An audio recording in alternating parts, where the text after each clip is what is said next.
Hi, everyone. Good morning. We're going to get started. So if you're out in the hall and you can hear me, please come in and take your seats. If you're coming in with coffee, please exit and get rid of that coffee and put your mask on. You're not allowed to have your drinks in here.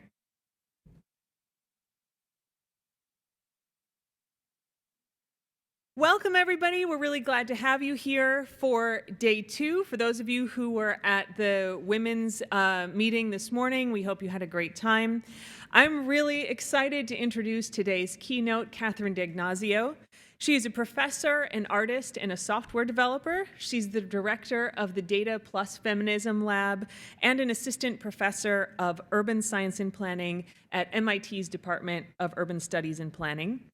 She studies how to democratize data science for social justice and is the author of Data Feminism together with Lauren Klein.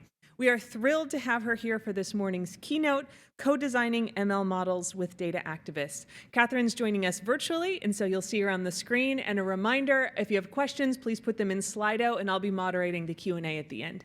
Thanks, and welcome to Catherine. Thank you. Thank you so much for the warm introduction. I want to say thanks to Vanessa and to all the organizers of the conference for inviting me. It's truly a huge honor to be speaking with the RecSys community today. So I'm going to go ahead and get started after that nice intro. In this talk, I'm going to give a first-person report from a large and a little bit messy participatory action research and design project where we're using the principles of data feminism to co-design technology and co-design machine learning models with data activists. And when I say we here, this we in question is myself with Silvana Fumega and Helena Suárez Val, and I'll introduce them a little bit later in this presentation. First, I just want to take a minute to acknowledge the land that I'm coming to you from. And so I'm coming from the Cambridge, Boston area, and specifically as a member of the MIT community. And so this is a sort of first step that MIT has made toward the land acknowledgement. It's actually MIT doesn't have an official land acknowledgement, but it's something I know many of us at the Institute want to be working towards, and I believe the administration is working towards. And so we acknowledge Indigenous peoples as the traditional stewards of the land and the enduring relationship that exists between them and their traditional territories. So the land that I'm coming to you from are the traditional unceded territories of the Wampanoag Nation and the Massachusetts peoples. And we acknowledge the painful history of genocide and forced occupation of these territories, as well as the ongoing processes of colonialism and dispossession in which we and our institution are implicated in some very real material ways. If you look at the history of MIT and one of its presidents who was played a role in the architecture of the reservation system for Native Americans in the US. And then moreover, MIT is sort of not only accountable to the Wampanoag and the Massachusetts peoples, but in fact, MIT benefited from being a land grant university through the Morrill Act in the 1860s, which means that it received land from that act and it's land out west that belonged to the Greater and Little Osage, Chippewa, and Omaha peoples. So it's not only the territory here that MIT benefits from, but territories far away as well. So as we honor and respect the many diverse Indigenous peoples connected to this land from time immemorial, we seek to indigenize our institution and the field of planning. I'm in a Department of Urban Planning, to offer space to admit more Native students, to hire more Indigenous faculty, and to work together towards the visionary power shifting project of decolonization, Land Back. So I think it's just important to acknowledge sort of where we are coming from, both sort of physically, historically, and institutionally. So getting started for today, I want to pose the question that there's a spoiler here, which is that I actually don't think I'm going to fully answer this question. But it's a question that I'm thinking a lot about right now. And this question is, what does it look like to co-design technology in the service of liberation? And if that word is confusing to you, we could also substitute social justice or in the service of equity and equality. So it's like a really big question. And so I basically want to start with what it doesn't look like. So I think that's one small step towards getting there. So this is what it doesn't look like. And this is a fictional hero story. This is a hypothetical write-up about this design project that I'm going to talk to you about today, that potentially would have appeared in some place like Wired magazine that does a lot of like tech hype type stuff. So again, hypothetical, fictional, but here's what Wired might have to say about it. MIT professor uses AI to solve gender violence. MIT professor Catherine D'Ignazio has developed an advanced automated system using artificial intelligence and machine learning to sift through massive amounts of news and social media data to detect feminicide, the gender-related killings of women and girls. Based at MIT, her project creates a centralized and comprehensive global archive of feminicide at a scale never before seen. According to D'Ignazio, the machine learning classifier she trained can detect news articles about feminicide with an accuracy of 92%. Okay, so what's wrong with this fictional hero story? So this hypothetical system that I built is sophisticated from a technical perspective. The database is large. In fact, it's massive. It's comprehensive. This is framed as this authoritative, centralized repository. In this little write-up, the project is credited to me individually. My affiliation with MIT, an elite institution, is mentioned several times. And so it's important to think about, like, who do these hero stories work well for? So this kind of hero story works well for me, for my own social capital, because as an academic, I'm incentivized towards individual achievement, individual evaluation, collaboration, at least in the field that I'm coming from, is often viewed suspiciously by tenure committees. This particular narrative works well for my institution. MIT is quote unquote solving gender violence. This narrative works well for funders who want to invest in efficient and scalable technologies rather than investing in people and relations. This narrative works well for white supremacy, as well as settler colonialism, patriarchy, and imperialism, since it reinforces this kind of white saviorism, or saving people from both a benevolent white individual and from white dominated institutions. So what does this story erase and exclude? It erases and excludes some of the things that I want to spend the rest of this presentation talking about. So first, it erases and excludes the labor of the women-led and indigenous-led and the queer-led groups who are doing data activism around feminicide. Secondly, it erases the agency of families and communities and social movements in this work. And third, it hides the technological and social complexities of trying to detect and monitor feminicide across culture, language, and race, ethnicity, and class. And I'm going to talk more about some of those challenges because we encountered them very directly. So let me tell you a little bit more about some of the data activists that are actually working on gender-related violence. My own first encounter with their work was getting to know the work of Maria Salguero, who you can see here. And so she monitors feminicide in Mexico. And for those of you who may not know, feminicides are gender-related killings of women and girls. They include cis and trans women. They include murders in the context of intimate partner violence, or what in the US we often frame as domestic violence, as well as kind of broader frame murders that happen outside of the domestic or the intimate partner context. They are gender motivated killings of women and girls. Feminicide is legally defined as a crime in almost every Latin American country, including Mexico, where Maria is. But the state does not systematically collect data on feminicide. And so this is also the subject of emerging public anger in Latin America. I encourage everyone to check out the hashtag Ni Una Menos, which is here, which means not one less woman. Because of the way in which the state neglects to fully implement its own laws. They have laws criminalizing it, and yet they're not trying to track and understand the problem. And so this is really hindering implementation and action.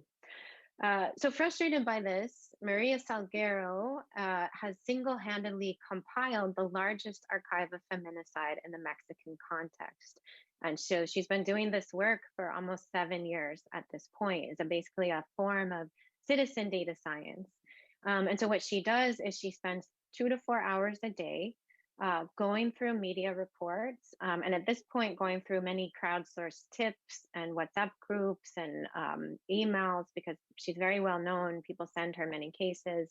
And from all of these sources, she logs these cases in her database and on this Google map that you see in front of her. And so using her database, she has helped families locate loved ones. She's provided her data to journalists and to NGOs, and she's testified in front of Mexico's Congress multiple times. And so this is a form of what might be called feminist counter data. So this is an activist data collection that steps in when the state and other institutions have systematically failed to ensure the basic safety of their population. And so this represents one way to use data to challenge power.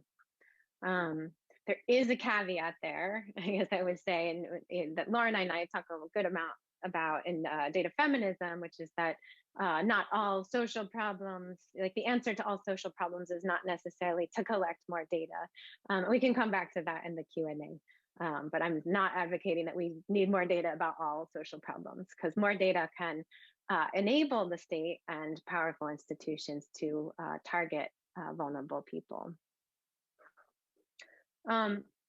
So while Maria's work has received a lot of media attention and she is quite well known for it now, it turns out that there are in fact many grassroots efforts that produce this kind of data. So data about feminicide and other forms of gender-related killings, which are essentially human rights violations. So our collaborative research team, which I'll introduce in just a second, we have cataloged more than 150 data activism projects around the world who do this work. The majority are located in Latin America, where the feminist movements have done so much to put this issue of feminicide on the public agenda, to pass laws, to enact policies. But there are also efforts from many other global locations, including the US and Canada. And then some of these monitor feminicide with that word, and then other groups monitor specific cases of racialized feminicide. So this would be like the Sovereign Bodies Institute, which is based in the US, which monitors missing and murdered Indigenous women, girls, and Two-Spirit people, or the group Data Labe in Brazil, which documented transgender violence. So I was on sabbatical in Argentina in 2019, and I met these two wonderful people that you see here, who have now become collaborators and in fact friends on this rather sprawling participatory research design project that is called Data Against Feminicide. So Helena Suárez Val is she's the lead director and founder of Feminicidio Uruguay. She is doing the work of the equivalent work of Maria Salguero, but in the context of Uruguay. She's in fact also a PhD student at the Center for Interdisciplinary Methodologies at the University of Warwick. And then Silvana Fumega is the head, the research director of a group called the Latin American Initiative for Open Data. So a regional organization that works on open data in Latin America, and in fact was responsible for leading the development of a data standard for how governments and institutions should be collecting data about feminicide. So across these three organizations, I just want to acknowledge there are many people that have participated in this project, partners, students, and staff members at ILDA who've been working with us for the past 3 years.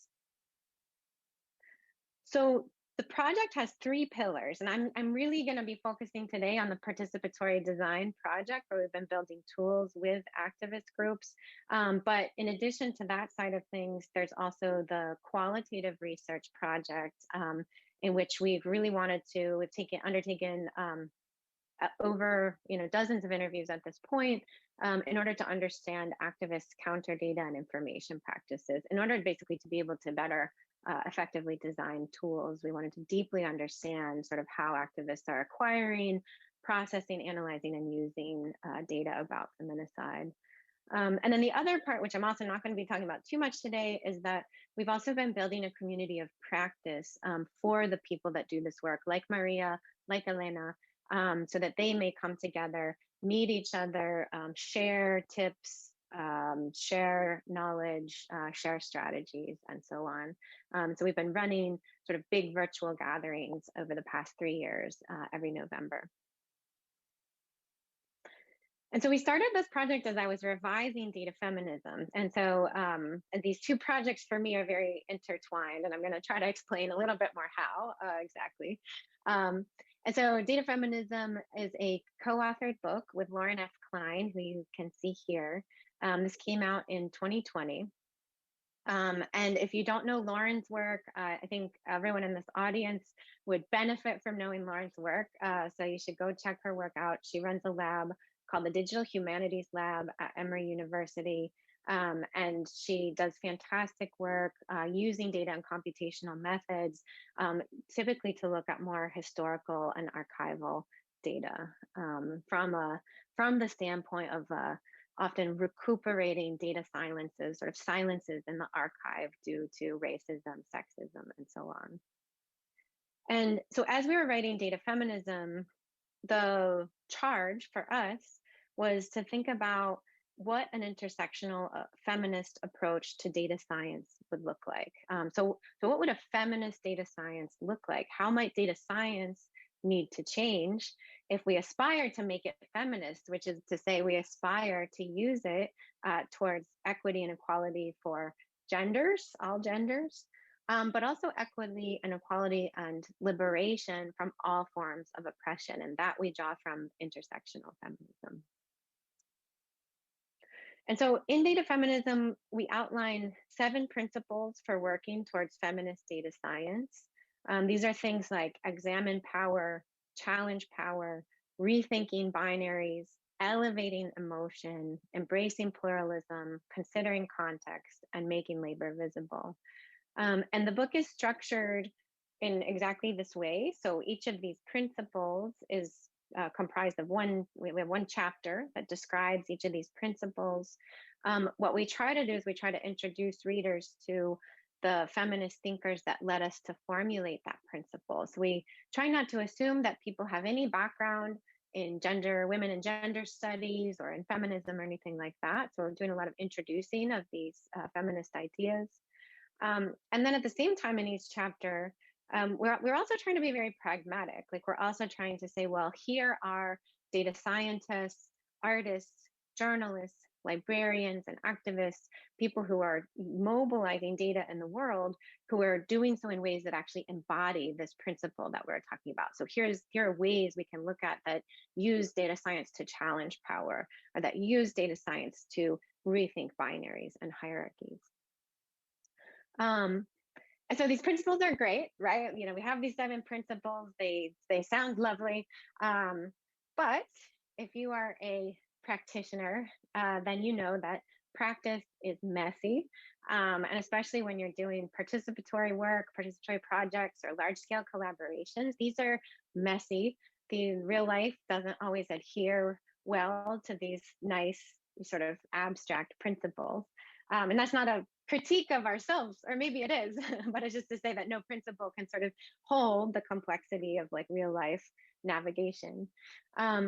So as I started to work on the Data Against Feminicide project with Elena and Silvana, for me, this seemed like a great opportunity to try to see how this new project could use data feminism's principles in its practice. To think about like, well, how do we operationalize these? How do we really like do data feminism? And can one do data feminism? So from here, I want to describe some of our participatory design, technology design activities, how we tried to use data feminism principles as sort of guideposts in our decision making. But I also want to surface some of the tensions and the questions that arose in the process that are still present for us. And these are tensions and questions that are not resolvable just with principles. And so my takeaway, actually, I'll tell you the sort of punchline is that the takeaway is that principles are never going to be enough. Principles are great guideposts. They're good starting points. They're good touch points as you work, but they're never enough to solve all of the ethical questions and tensions that come up in this kind of work. So first, so this is pivoting back to data against feminicide and the data activism work. I want to tell you a little bit about the qualitative research side of the project, because we started this part first before we did any design work. And this really formed the backbone for us in understanding data activism practices of these anti-feminicide groups. So feminicide monitoring efforts and data activism efforts we found them on every continent globally. There are efforts that we have cataloged. But in our project, the focus to date has really been on the Americas. So North America, Central America, and South America. Up till now, we've interviewed 35 activist groups who do this work. And those groups collect, so that what we were looking for is data activist groups that collect data about gender-based killings, murders specifically. There are a much broader array of efforts that do data activism on other forms of violence, but here we're looking specifically at fatal violence.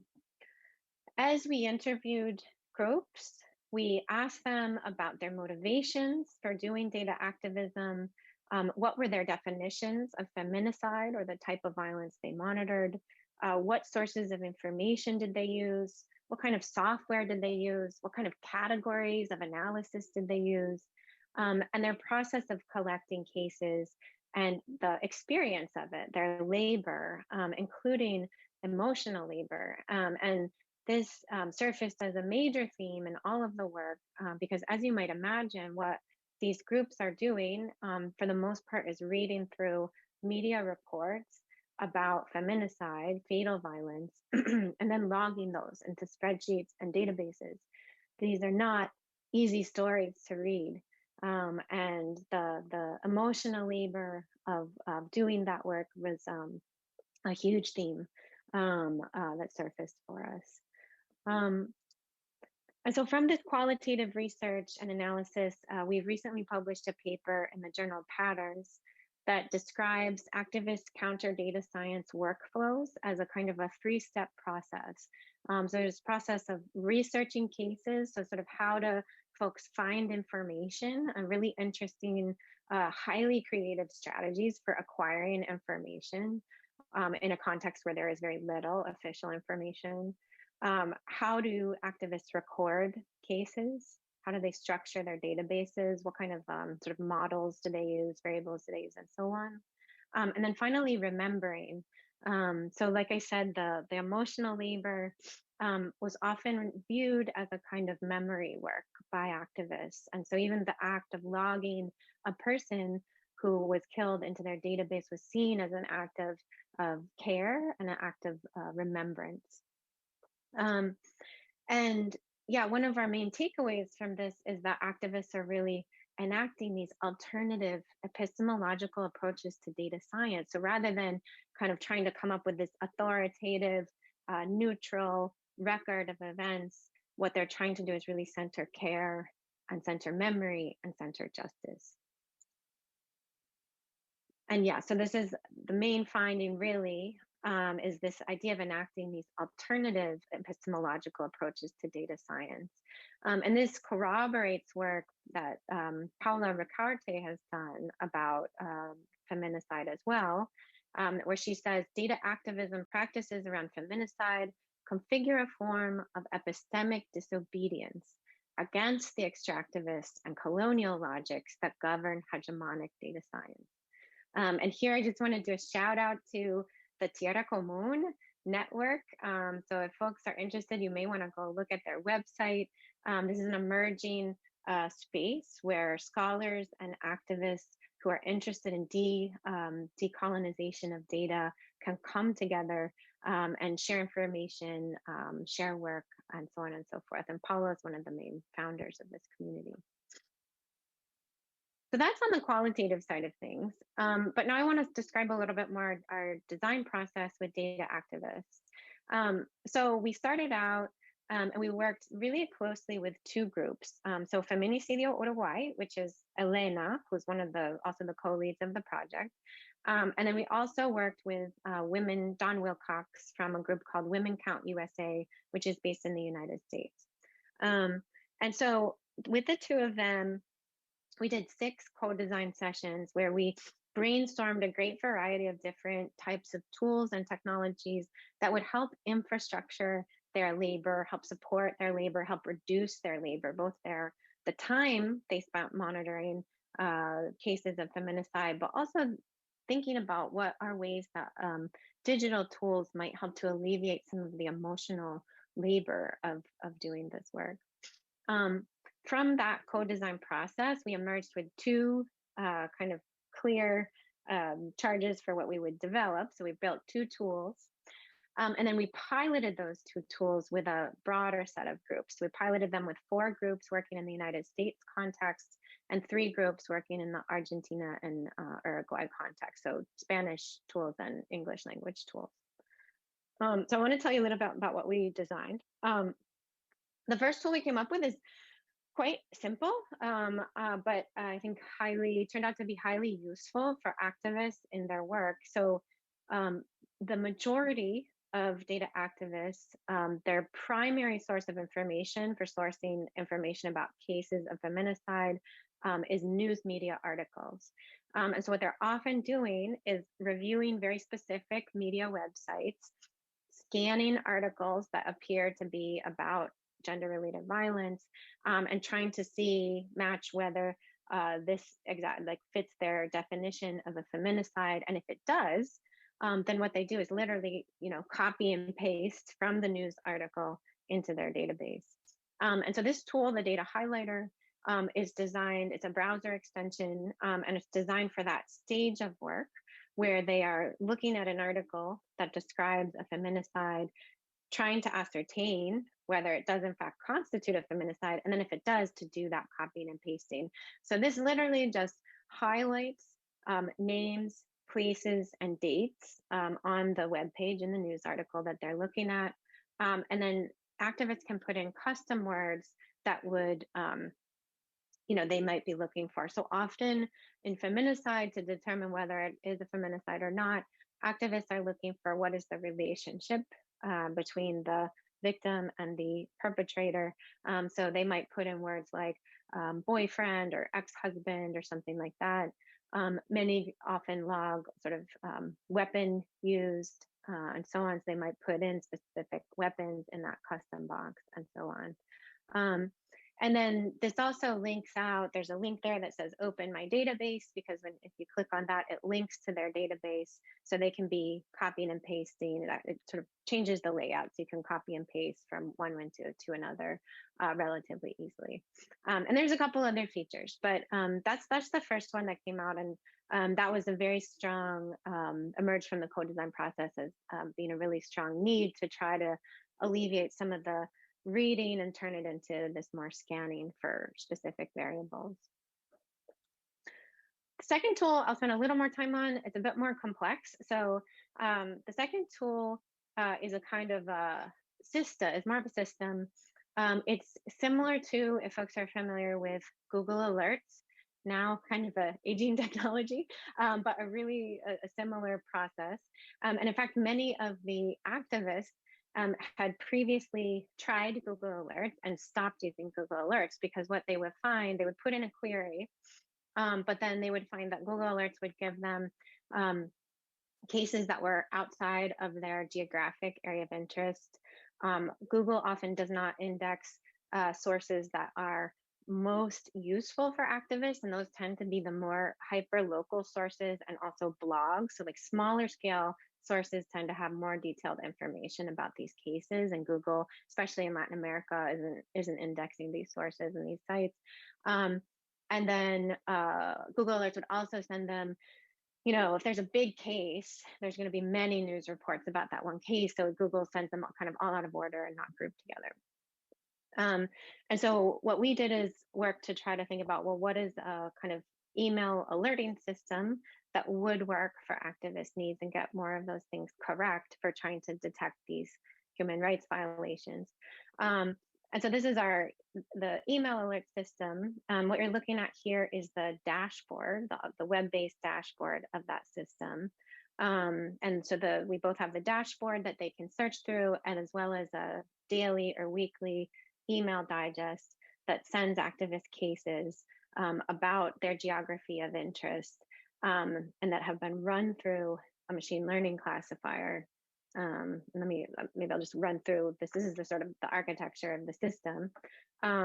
So activists set up a project in this web-based dashboard. They enter a query. So they're framing the initial set of articles that are retrieved through their query. They send that query. We query each day against our partner database. So Media Cloud is a massive, it actually is a massive database. And so we query against Media Cloud, which is pulling in thousands of different sources of news every day. And a helpful feature is that we can always be adding sources to monitor to the Media Cloud system. So it has really extensive media collections, almost real-time media collections across the countries of interest, at least for the pilot, which are Argentina, Uruguay, and the US. And so the query goes against these data sources to see which of those news articles match.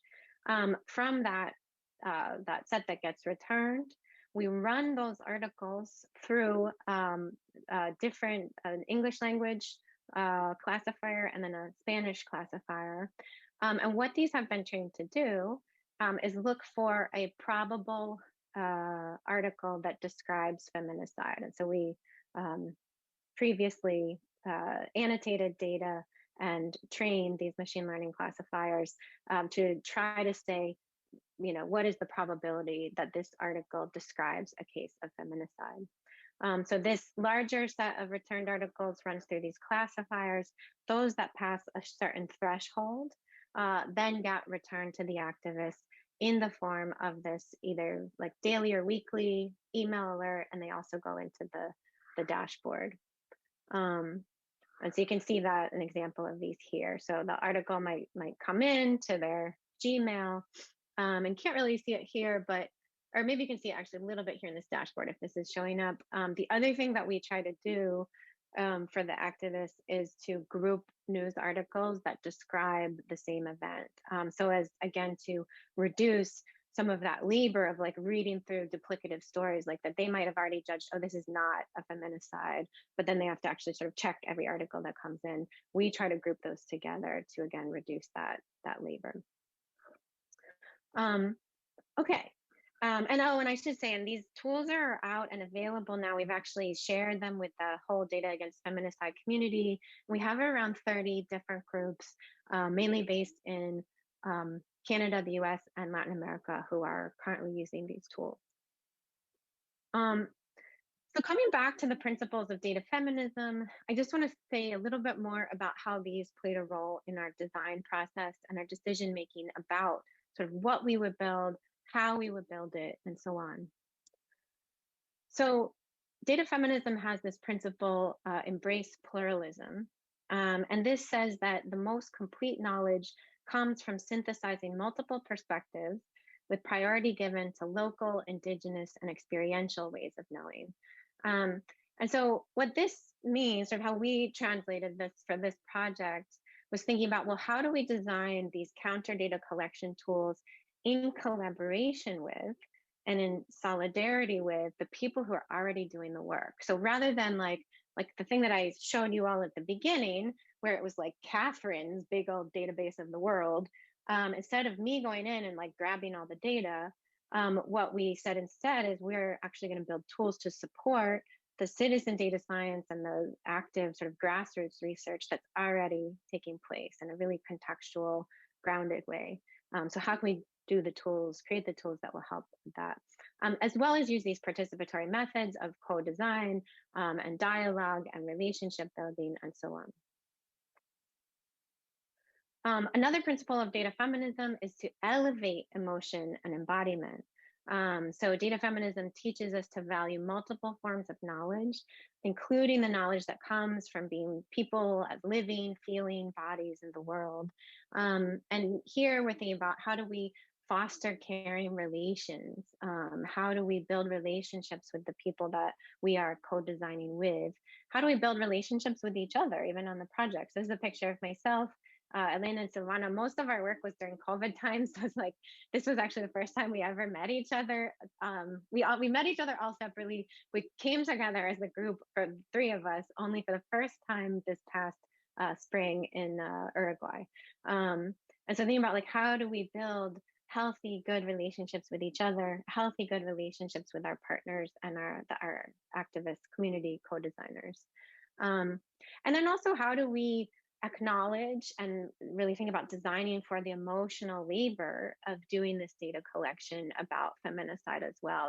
That was a really huge theme that surfaced in our qualitative work, and one that we, you really can't be working in the space without acknowledging that.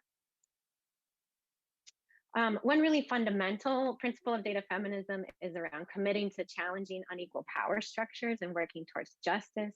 And so here we thought about, well, how do we think about avoiding large grants, but also paying people on this project? So how do we re-engineer flows of social and financial capital through an institution or a research project? And we did this by making sure that we paid all of our participants.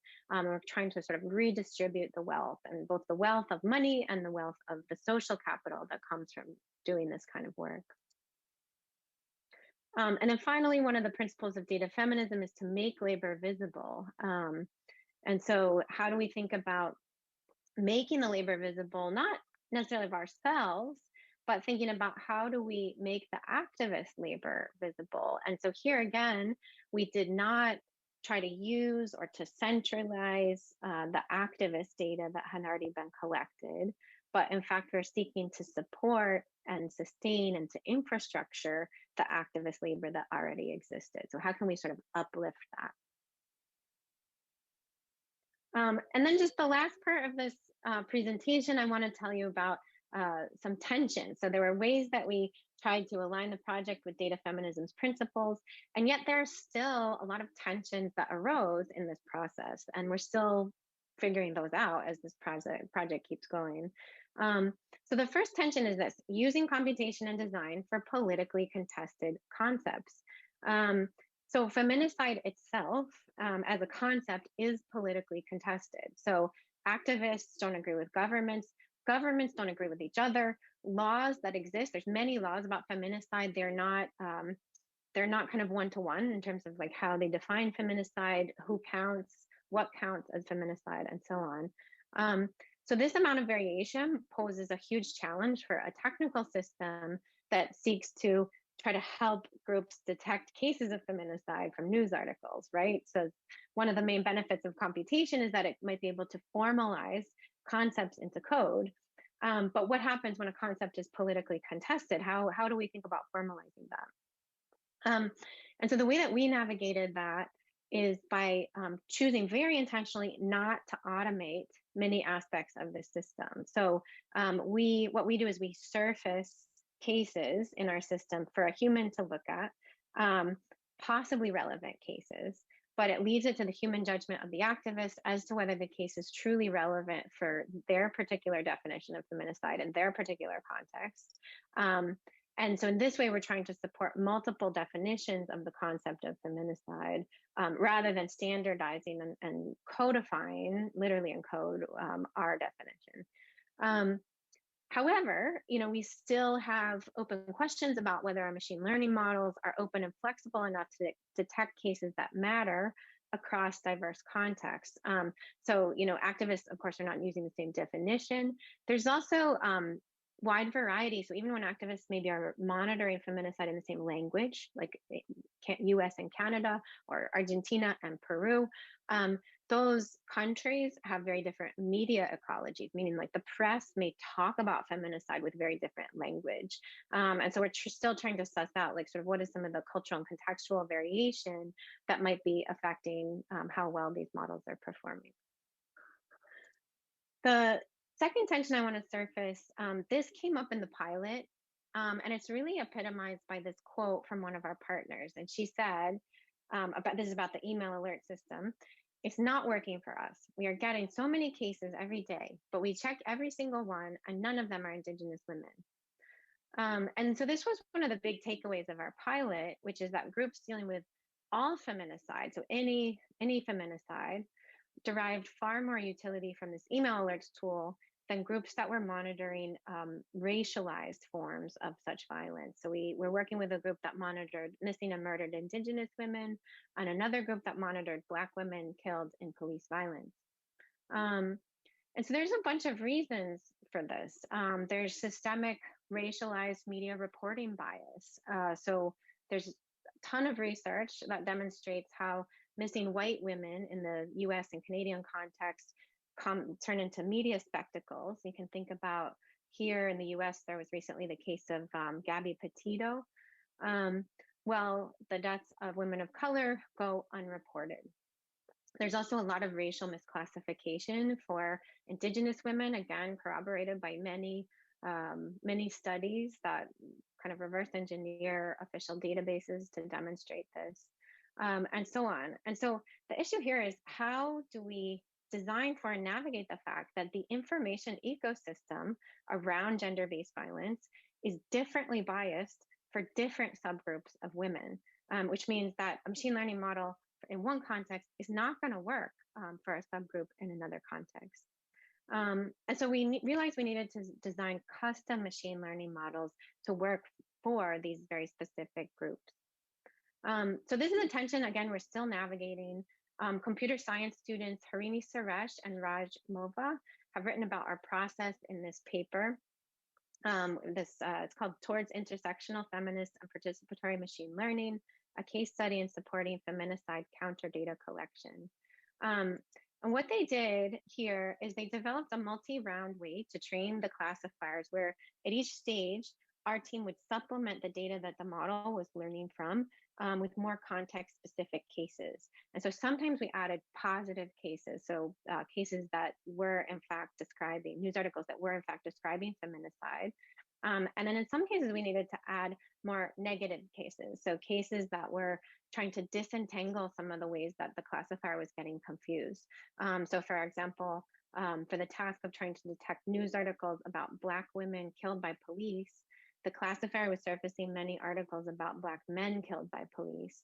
And so we needed to provide it with those articles as context-specific negative cases, like we are not looking for those articles. So in our internal tests, these custom models seem to be working much better than the initial sort of default model. But the real test is when we'll do a participatory evaluation with the groups themselves, and then they can tell us if they're actually useful for their context. And then the final thing I'll say, and I'll wrap up, the final tension is just this. It's many of you may know this from working in other contexts. It is a struggle for academic projects to create, support, and maintain tools that are useful in the real world. So this is an email here that we received from one of the activists and saying, hey, like, what's going on? Your tools are offline. When are they going to be back? And so this is based on the fact that in January of this year, the email alert system was in a pretty good place. We had like 30 projects, 30 monitoring projects set up by activists. And then Media Cloud, our partner database, Media Cloud, due to various reasons, went down. Key part of our infrastructure. And so our system can't function without that, or it couldn't at that point. We've actually built in some redundancy now. So folks were emailing us saying, hey, where's our tools? And, in retrospect, it's now been fixed, but it took time, and Media Cloud didn't actually come back online for a couple months. And so I think this illustrates some real systemic problems with building tools from academia, because first in academia and in funding, novelty is incentivized. So academics are always going to have more incentive to make the new stuff, new prototype or new system, rather than to maintain and care for an existing system, which leads to a kind of like prototype proliferation. Um, and indeed, most HCI work kind of remains in that prototype and evaluate the prototype stage of design.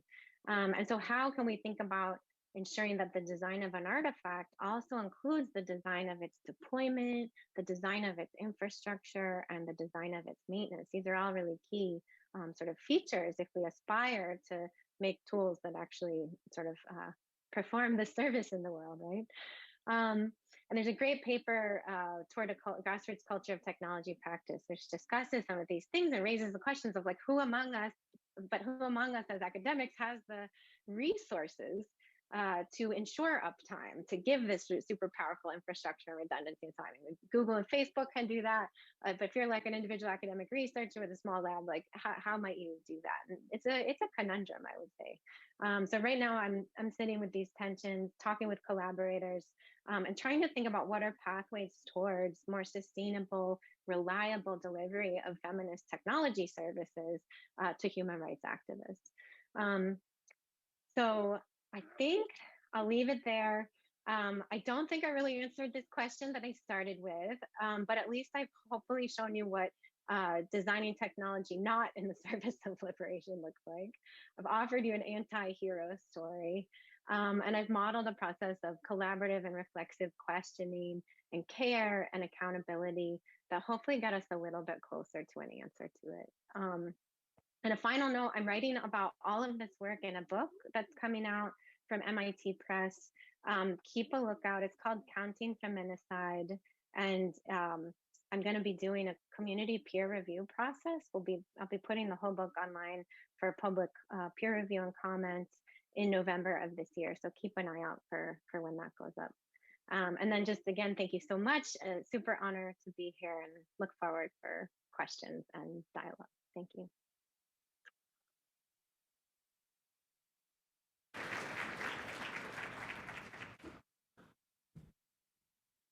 Thank you so much, Catherine. We have a ton of good questions. We are not going to have time to get to all of them, but we do have a virtual AMA coming up at 12:30. So if you have more questions or want to talk in depth, you can go to the RecSys Hub and access that there.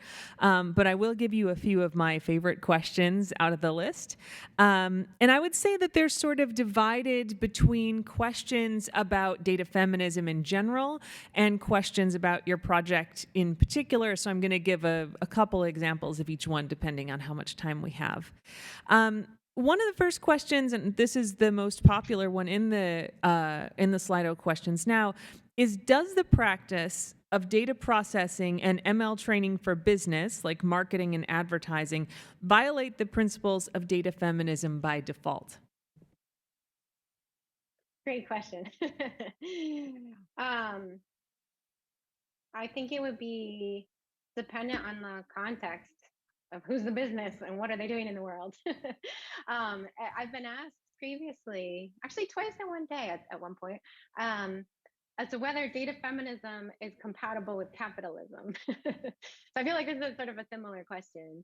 And I think it depends on what your definition of capitalism is, right? And so I think if we're talking about capitalism as a system of extraction, privatization of profit, and externalization of all costs to the public, that's fundamentally a system that I would say is very much at odds with data feminism. And so no, they're like not compatible. But that doesn't mean all market-based work would be incompatible with data feminism. So ultimately, data feminism seeks to, the first two principles are examine power and challenge power. And I think it's highly conceivable that there are businesses out there that have those aspirations and indeed actually work really hard to try to fulfill those aspirations in addition to making money and so on. So yeah, so I think the answer is like it depends. But I do think the there are fundamental differences. They're probably not compatible with like publicly traded companies that tend to be only about profit maximization and accountability to shareholders. So, yeah. Thank you. One question that came up from a few different people is basically, what do you do once you have these databases built? So you're supporting this work. A lot of people are building these databases. How does that help the problem? What are the applications once you have it? Sure. Yeah. So we don't have databases, but the activists have databases. And yeah, this is something I've been writing about in the book. Um, One of the chapters is about exactly sort of, yeah, where do these data go? What do activists use them for, and so on. And the answer is that it's highly variable and creative and interesting. So I frame it on, there's like basically five kind of ways that activist data are used. I'll just tell you a couple of them. One is what you might expect, which is for reform. And so activists work really hard to use their data as a kind of evidence-based case to reform laws and policies. And that might be to pass a law defining feminicide if that one does not exist yet in their context.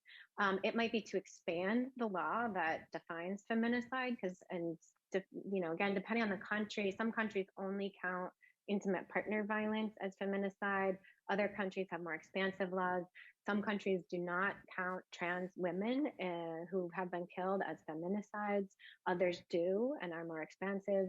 So often activists are working to push those definitions or push for policies that are sort of reparative, thinking about how to give services and justice to families that have been impacted by feminicide. Sort of what is the responsibility of the government at different levels to care for them and the children in particular. But then other uses are for things like memory and remembrance. So like I said, that the memory, remembrance, and this sort of emotional labor was this huge theme that emerged. And so we heard stories about many vigils, sort of creative works of public remembrance, artistic interventions into public space where people are remembered as a group. So many of the groups will do like an annual kind of vigil where they read names, or they might one group installs empty chairs in front of in the main city plaza in a city in Argentina as a way of trying to quantify, but visually and emotionally, sort of what has been lost, and also to assert into public consciousness that this is a structural problem. Like, this is not, activists often critique how the media writes about these cases as these sort of individual, pathologized, crazy husband, jealous boyfriend, crazed pathological serial killer kills a woman. They try to kind of push back on that narrative and say, in fact, and use the data to say, no, in fact, look how widespread this is. This is structural, and it's something that needs to be addressed structurally. And then the final one I'll just mention is protest. So highly creative use of data and infographics in protest. So I was actually at the International Day of Women in Argentina on March 8th. There's a group there who was carrying banners with statistics. They're carrying very large infographics as part of the march. And so again, really kind of interesting to see different ways that activists publish and circulate their data, and truly the real change that they are making. No one group, I would say, like, no one group or no one database is like single-handedly responsible for one particular change, but in concert, especially in the Latin American context where this conversation is super active, there has been significant change, and the activists are getting, I would say, gaining a lot of legitimacy and authority through the production of data and statistics that governments themselves are not able to produce. We had a couple questions about your relationship with your partners, one particularly about how do you build trust with them, and then one just generally, what are some of the challenges and obstacles that you run into? The partners being my collaborators or with the activists? You know? I think either would be good. I think Okay. these questions are specifically about the activists that you're working with, but Yeah. any insight would be good. Sure. Sure. Yeah. So what helped is the way that the collaboration came about is so I was in Argentina on sabbatical. I actually have family in Argentina as well. So that's one of the reasons I was there. I was finishing data feminism, and I was so interested in the work of Maria Salguero. I had started to inquire, sort of who's working on this issue in the Argentine context. And about 5 people in my network told me to meet Silvana. So I met Silvana, and we discussed and talked about maybe we could have a form of collaboration of some kind. It was very open ended at that point. And then she was very much saying we really need to invite Elena in because she herself is an activist, and they had met previously at I think one of the workshops that Silvana had run with her organization. And I'm really happy that that came about, because what happened there is we had these 3 different perspectives, sort of 2 from the global south, one very much from activism, because Elena herself is a data activist. So she sort of wore these multiple hats in our project, where she would have on her researcher hat. She's also a PhD student and a scholar. But then that hat would sometimes shift with her activist hat. And I would say with her influence, really guided the project to think about, like, how do we think about really supporting these activist work. And she already had existing connections with activists. So as we were starting out with the interviews and things like this, we started with the people that she knew. And I think including that activist perspective in the leadership of the project was really essential.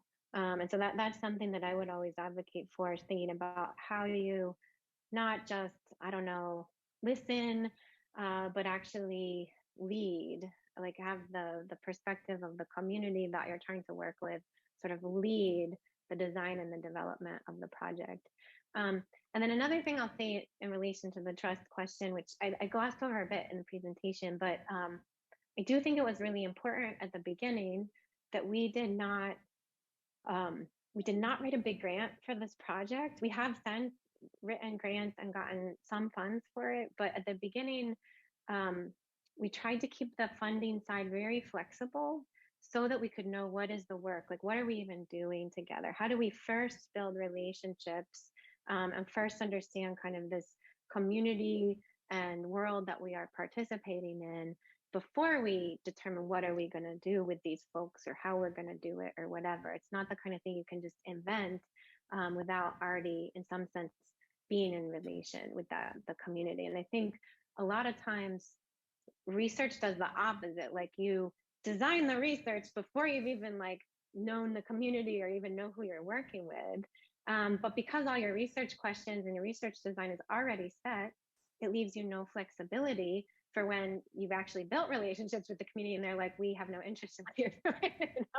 So like, you allow no room for community leadership to participate. And so I think that's one of the places we can often go wrong when we're trying to partner outside of academia. So we are bumping right up against the end of the session. So thank you so much. And a reminder, we have 15, 20 questions we didn't get to, that we are doing a virtual AMA through the RecSys Hub at 12:30, so you can join then. Let's give one more round of applause to Catherine D'Ignazio. Thank you so much.